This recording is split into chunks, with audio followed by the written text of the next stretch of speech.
घोटकी मां अवां खे ख़बर ॾींदा हलूं त घोटकी में मुख़्तियारकार घोटकी शाहिद हुसैन दायो ज़िले इंतज़ामिया पारां क़ाइमु कयल रमज़ान बचत बाज़ार जो दौरो कयो। बचत बाज़ार में लॻल स्टॉलनि जो मुआइनो कयो। रोज़मर्रा जे इस्तेमाल जी शयुनि जा अघ मालूम कया ऐं खाधे पीते जे शयुनि जे मयार जो जाइज़ो वरितो।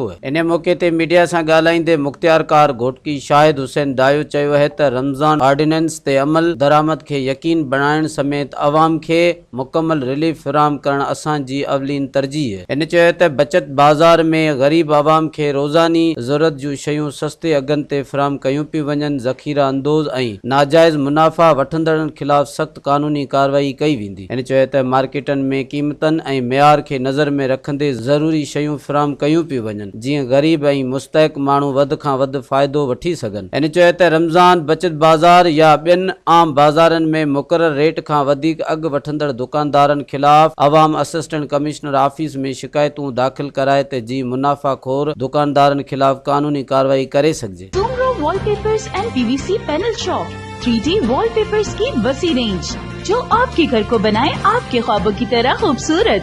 बेहतरीन क्वालिटी के वॉलपेपर्स और सीलिंग्स बेहतरीन कलर्स और डिजाइन्स में दस्तयाब हैं। हैदराबाद, लतीफाबाद, कासमाबाद, जामशोरो, मीरपुर खास के साथ सिंध के मुख्तलिफ शहरों में सर्विस मौजूद है।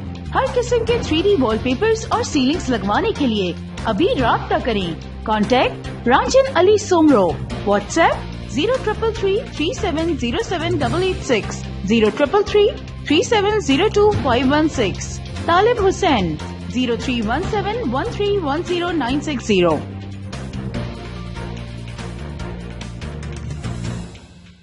मज़ीद ख़बरनि ऐं तफ़सीलात लाइ विज़िट कयो असांजी वेबसाइट www.awamiNewsHD.com ऐं ॾिसंदा रहो अवामी न्यूज़ HD।